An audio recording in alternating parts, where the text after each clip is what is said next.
Hey, MathKook here. This video contains one of many examples in my Algebra 2 library. The rest of those examples, along with hundreds of other videos, are only available at mathkook.com. Let's MathKook it up. This question says, Jerry decides to invest $250,000 in a 3.75% fund that is compounded quarterly. After 12 years, how much money will be in his account? Round to the nearest cent. So this is an investment problem where we're compounding the investment quarterly. So we are going to look at the compound interest formula. Here is the compound interest formula. So let's start off with the variables here and define each one. So A here is the final value, or the final amount of money in your account after T years. Now P here is the principal or initial amount invested. R is the interest rate. Now if you're given an interest rate, let's just say it's 4%, you have to change that to a decimal. So you move the decimal over 2 places to the left and you get 0.04, and that's what you actually plug in for R. N is the next variable. N is the number of times that you compound the money per year. And T is the time in years. All right, so let's go ahead and reread our question and plug in our values in our little chart here.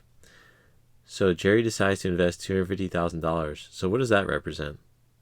That is our P value. So that's the amount of money that's invested. So we'll put that here for P.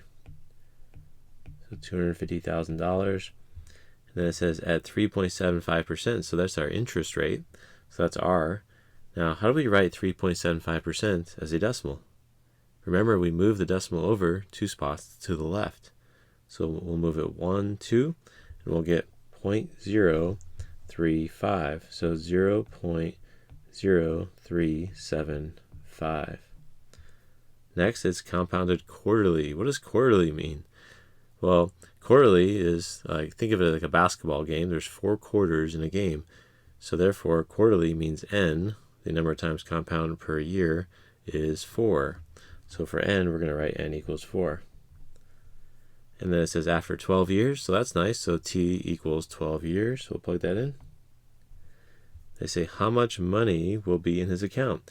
So they want the final balance, or the final value. So A is what they're asking for.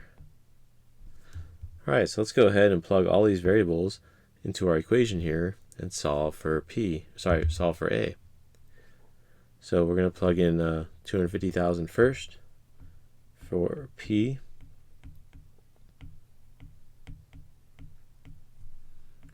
One plus R, which is 0.0375, all over N, which is 4, raised to the N times T.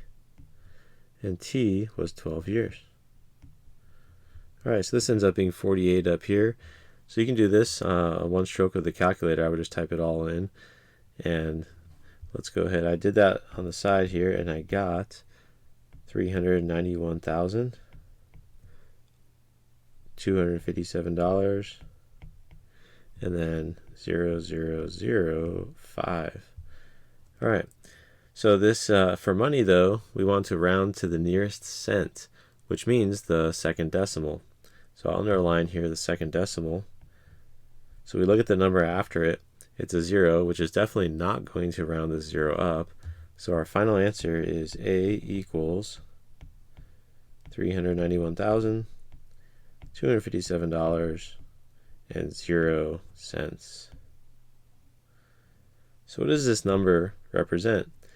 Well, this is the final balance in Jerry's account if he invests $250,000 at 3.75% compounded quarterly. And this is the balance after 12 years. So Jerry has to wait 12 years to get this balance in his account. Hey Kook, if you found this video helpful, hit that like button, subscribe, and drop a comment. For unlimited access to all of my Algebra 2 videos, visit mathkook.com. Thanks for watching.